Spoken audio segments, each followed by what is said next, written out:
जातिगत आधार पर राजनीति कर प्रदेश की राजनीति में अपनी पहचान रखने वाले 3 नेताओं की इस बार यानी कि लोकसभा चुनाव में अग्नि परीक्षा है। तीनों ही नेताओं ने अपनी राजनीतिक शुरुआत भाजपा से ही की है। आगामी चुनाव में क्या ये नेता अपना दबदबा कायम रख पाएंगे? पेश है यह खास रिपोर्ट। पार्टी विद डिफरेंस का तमगा लेकर चलने वाली बीजेपी में जाति के आधार पर राजनीति में मुकाम हासिल करने वाले नेताओं की फहरिस्त बड़ी लंबी है। इस कड़ी में प्रदेश में बीजेपी से 3 नेता ऐसे हैं जो इस बार फिर से चुनावी मैदान में हाथ दिखाने को लालायित हैं। ये नेता है पूर्वी राजस्थान के किरोड़ी लाल मीणा, कर्नल किरोड़ी सिंह बैंसला और जाट बेल्ट यानी नागौर से हनुमान बेनीवाल। हालांकि एक समय था जब इन तीनों नेताओं ने पार्टी से किनारा कर पार्टी के लिए परेशानी खड़ी कर दी थी, लेकिन अब एक बार फिर से पार्टी में और अपना वजूद साबित करने के लिए पूरा जोर लगाने के लिए कमर कस रही।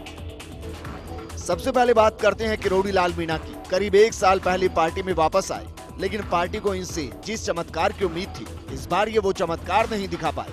हालांकि डांग क्षेत्र के मीणा वोटों पर किरोड़ी मीणा की पकड़ से इनकार नहीं किया जा सकता, लेकिन मीणा वोटों पर पकड़ को पार्टी की जीत में तब्दील करना इनके लिए फिर से एक बड़ी चुनौती है। चुनावी संग्राम शुरू हो चुका है, लेकिन किरोड़ी लाल मीणा की सभाओं का बीजेपी की तरफ से कोई प्लान फिलहाल तैयार नहीं है। अब जाट नेता हनुमान बेनीवाल की बात करें तो जाट समाज की युवा सेना उनकी ताकत है। कभी बीजेपी कांग्रेस दोनों ही पार्टियों की अपने बयानों से बखिया उधेड़ने वाले हनुमान पिछले 2 विधानसभा चुनाव से भले ही बीजेपी के खिलाफ बगावत कर रहे थे, लेकिन नागौर समेत राज्य की जाट लैंड भूमि की स्थितियों को भांपकर अपने अस्तित्व के लिए नागौर में मिर्धा परिवार की ज्योति मिर्धा के खिलाफ मैदान में है। जानकारों की माने तो हनुमान को लेकर बीजेपी को भरोसा है कि हनुमान उनके लिए बाड़मेर, नागौर, बीकानेर, सीकर, झुंझुनू समेत जाट बाहुल्य इलाकों में संकट मोचक बनेंगे। फिलहाल अपनी नागौर सीट पर पूरा फोकस करने वाले हनुमान बेनीवाल की अन्य संसदीय सीटों को लेकर बीजेपी के प्रचार और चुनावी सभाओं का सभी को इंतजार है।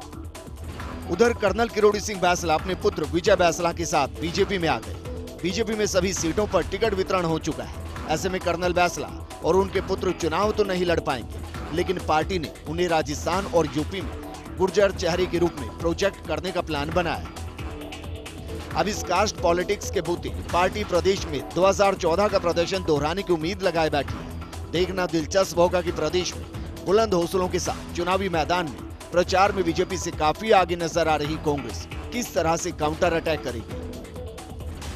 चुनाव के बाद ये देखने वाली बात होगी कि आखिर मार्शल कौम जो भारतीय जनता पार्टी की तरफ शिफ्ट हुई, उसने भारतीय जनता पार्टी को कितना फायदा पहुंचाया और प्रतिद्वंदी पार्टी ने भारतीय जनता पार्टी के मूल वोट बैंक में कितनी सेंध लगाई। मेरे वरिष्ठ सहयोगी योगेश शर्मा और कैमरा पर्सन रामनिवास गुर्जर के साथ ऐश्वर्य प्रधान, फर्स्ट इंडिया न्यूज़, जयपुर।